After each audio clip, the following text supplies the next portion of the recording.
So since we moved, I've become a small-time chicken farmer, and I want an easy system for feeding the chickens that takes little effort and can keep them going for a couple of days while I'm off camping or whatever else. So today I'm going to show you how to make these semi-automatic chicken feeders. You can see there's two versions. That's version 1, this is version 2. For this project, you're going to need some 4-inch sewer and drain pipe and fittings. I'm using some T's, 45-degree elbows, caps, and we'll also use a 6 to 4-inch reducer. For the chickens to actually get to their food, I'm going to be using these T's, and there's a few different kinds of T's you can get. There's one that's more at a steeper angle, but I think this is going to work a little better. The chicken will be able to stick his head in, or in my case her head in, through here to get the food. And I'm going to trim some of this out so it's easier to get to. But before we do that, we need a bottom, like this one here. This is the first one. So for the bottom, I'm just using some scrap AC plywood, and this is just 1/2 inch. It's left over from making the chickens nesting boxes, and it's just kind of friction fit up inside. I am going to add some hot glue around the edge, but part of the reason I wanted this to be up in there is in case there's, I don't know, mud or water or whatever on the floor of the chicken coop. This gives a little bit of a gap between the ground and the food. To make that fit in there, there's actually just a lip. You can see here, it's just fit up against that lip. To cut these out, got my scrap. I'm just going to plop down the T on top of it, and I'm just using these little Dixon Reach really thin pencils. I like them for exactly this type of thing because of how skinny they are. They're, at least for me, they're easier to fit into tight spaces and get up close to what you're tracing. Anyway, we need to cut that out. I'm going to use the bandsaw. Jigsaw would work just fine. Try to stay as close to the line as you can, and then we'll clean that up with some sandpaper.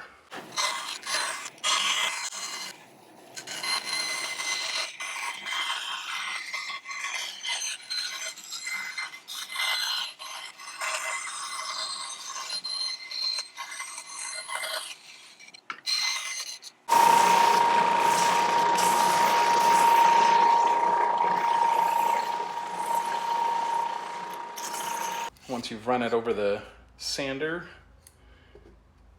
you should, and this will depend obviously on how careful you are, but you should be able to just with a little bit of pressure push it all the way in. So now I'll let the glue gun warm up, and then we will lock those in position.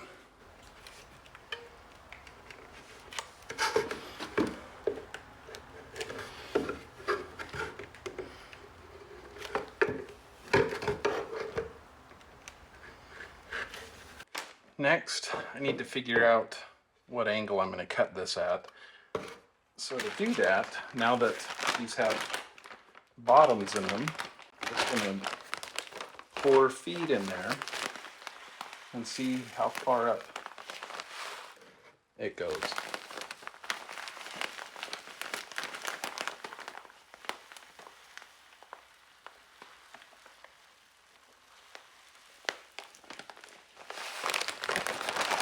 Okay, well, there's our answer.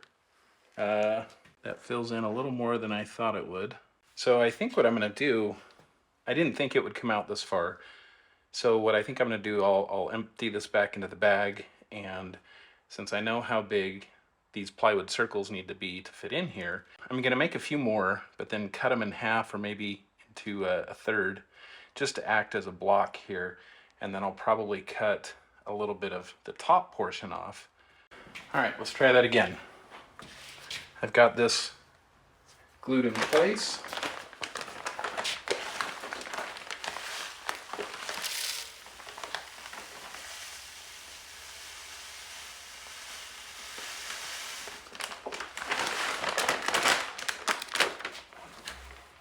Problem solved. So what I'll do next is take this to the bandsaw and cut kind of a wedge out of here. So there's still plenty of room for the chickens to get in, maybe enough room for 2 of them at a time. I don't know, we'll see. So to open this up, I'm just gonna use a Sharpie to kind of mark where I wanna draw. Where I wanna cut. And I'm basically gonna take it from that point there where we're at the top of this dam and try to take it all the way back to this corner where these two sections meet.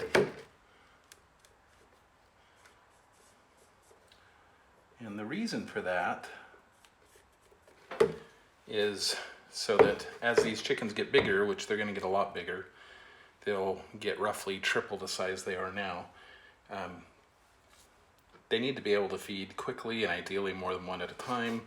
I don't know that once they're full grown, this may only fit one at a time, but it's a good start. We'll see if it needs to be modified later. I'm going to cut this out at the bandsaw. You could probably do it with a hacksaw as well. It's probably a little wide to be able to do with a jigsaw. So if you have access to a bandsaw, I would suggest that. It'll be a lot quicker and easier, but you don't need one. All right, with those all cut out, I do need to clean up the burrs. Chickens are curious. They like to peck at and try to eat everything, and I don't want them eating shards of PVC. Let's try filling with feed one more time.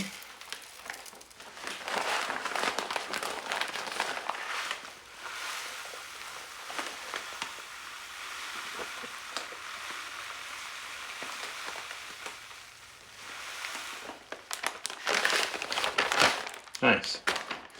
So, as you can see, the feed does flow down in, but it doesn't spill onto the floor. As the chickens peck at it, more will come in, and it'll kind of fill up down in here. So here's that first attempt, that first design, and as you can see, it makes for a lot of mess, a lot of spilled feed on the ground because it gets too close to the edge, and the chickens kind of whip their beaks around sometimes when they're eating, and it just makes a mess. So this needs to change, and they've come to say hi. Over here you can really see it. There's quite a big mess there. To fix that spilled food, I've got this one that I haven't put together yet, but I had already cut it.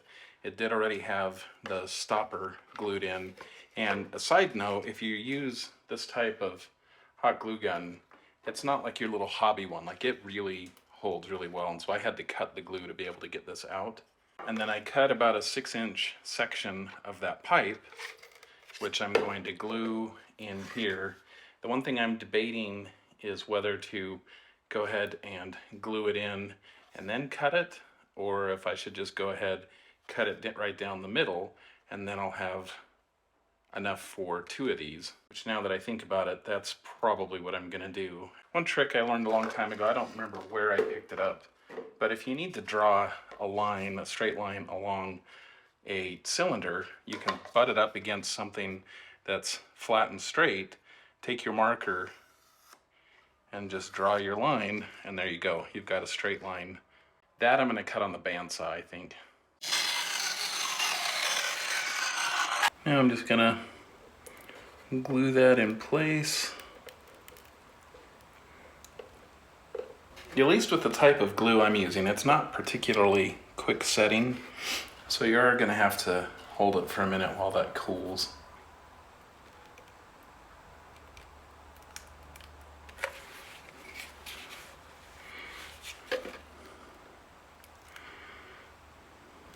Alright, got that in. Probably doesn't need glue on the outside edge, but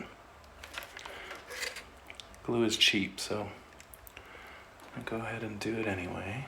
And if you're wondering, yes, that is pigeon crap on my glue gun. I left the glue gun out in the barn, and there are some resident pigeons out there. They poop on things. For this piece, originally I was gonna cut new ones and just stick them, glue them on the inside, but I'm out of that plywood. So I'm just going to glue them on this outside lip. And again, you gotta wait for that to set up. I think I'm going to glue on the inside as well, just for good measure. So now we're gonna go install that. And I cut this tube to 40 inches. The measurement can really be whatever you want. The reason why I chose 40 though is, as I'll show you here in a second, on the inside of my coop, there is a wall made out of old pallets, and this is just the right height so that when I put the elbow on it, it'll go over that and through the exterior wall.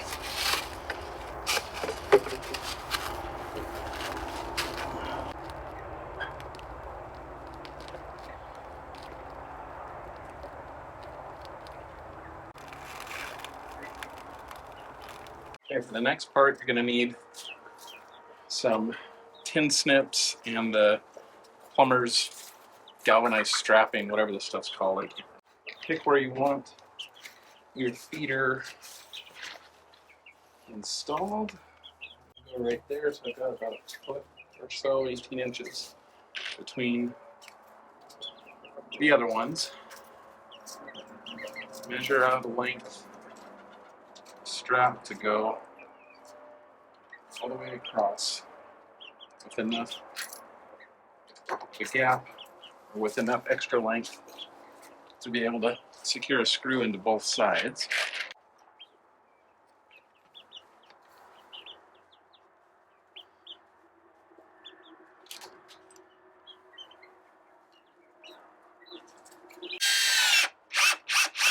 Same thing on the other side.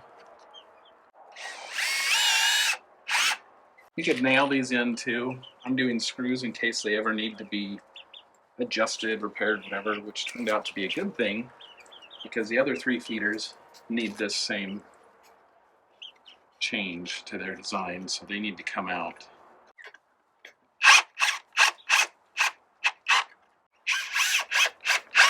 That part is done. Now we need to go through the fencing. So for this part, what we're doing is transition, like you see here, to go through the chicken wire. So to do that, I've got these 45-degree elbows. If you look in the store, you're probably going to see 2 different types. One that's meant to slide over, and then one that is the same size as the pipe. For what I'm doing, I think the kind that slides over on both sides is the easiest.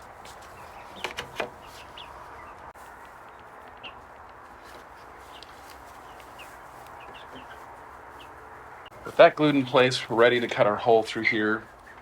The way I'm going to do that is just kind of pull the chicken wire close and just kind of guess.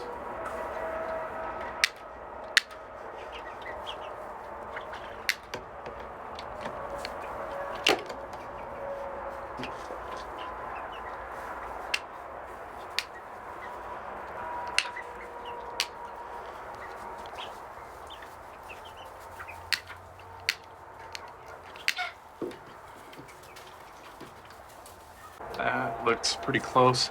You want to try to not have it be too big. Like right here, I probably should have not cut this far out. I should have gone in one more section to be a little bit tighter. But now from the other side, I'm going to take that 12-inch section and just slide it through.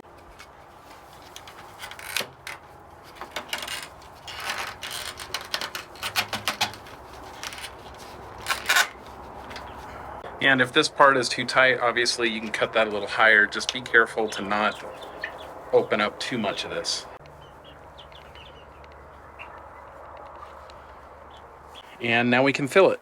And then to fill it, I use a 6 to 4 inch reducer. Just slides over this. I don't glue in place because I have multiple feeders. Less chance of spilling, and this way you can just scoop your feed right in and just fill it up as much as you want. Just don't go past this inner edge.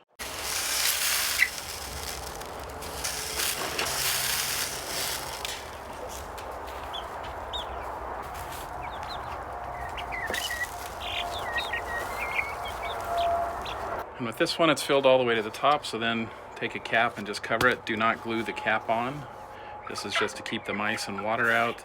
And then when it's time to add more feed, you can just back that off, put your reducer on, and as you can see, this one is completely filled to the top. And you're done.